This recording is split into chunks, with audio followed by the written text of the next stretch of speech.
Det værste er, at når hvide danske børn spørger deres forældre om noget, så får de et ja, et nej eller et måske. Vores forældre siger også ja, nej og måske, men vores forældre, de har det næste niveau. Fordi vores forældre, de har et magisk ord, de kan bruge, og når de bruger det her ord, så forsvinder alt ansvar for dem. Shh. Alle de brune ved, hvad vi skal snakke om nu.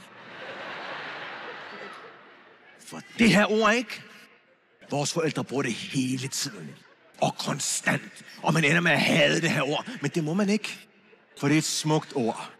Det er faktisk et ord, der giver håb. Men du finder hurtigt ud af, at dine forældre der også bruger det til at knuse din drømme. Lad alle de brune sige det samtidig. 1, 2, 3.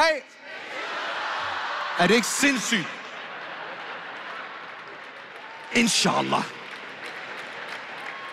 Inshallah mig her. Inshallah mig der. Jeg skal nok slappe af. Okay, jeg kan godt se på de hvide, de siger sådan, nu er du nødt til at forklare, hvad det der inshallah betyder, kammerat.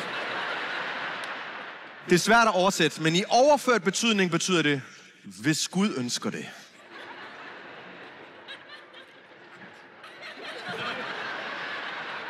Jamen, Bobber, skal vi så i Legoland? Hvis Gud ønsker det. Bobber, må jeg få det der nye legetøj? Hvis Gud ønsker det.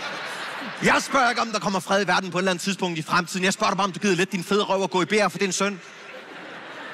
Jeg skal nok slappe af. Det her ord, ikke? Vores forældre, de bruger det hele tiden. Og det er ikke det der problemet. Problemet er ikke, at de bruger det hele tiden. Problemet er, at de siger inshallah. De siger, hvis Gud ønsker det. Men de mener egentlig, nej. Men fordi det betyder, det kan være, at Gud ønsker det, så det giver dig lidt håb, så det går ekstra ondt. Så det er sådan et nej. Inshallah. Ærligt. Og de bruger det hele tiden. Og jeg mener hele tiden. Og hvad kommer du så frem til som lille barn? Hvad kommer du frem til, når du hele tiden får at vide, hvis Gud ønsker det, men det sker aldrig nogensinde? Den eneste konklusion, du kan komme frem til, det er, Gud ønsker ikke nogen gode ting til mig.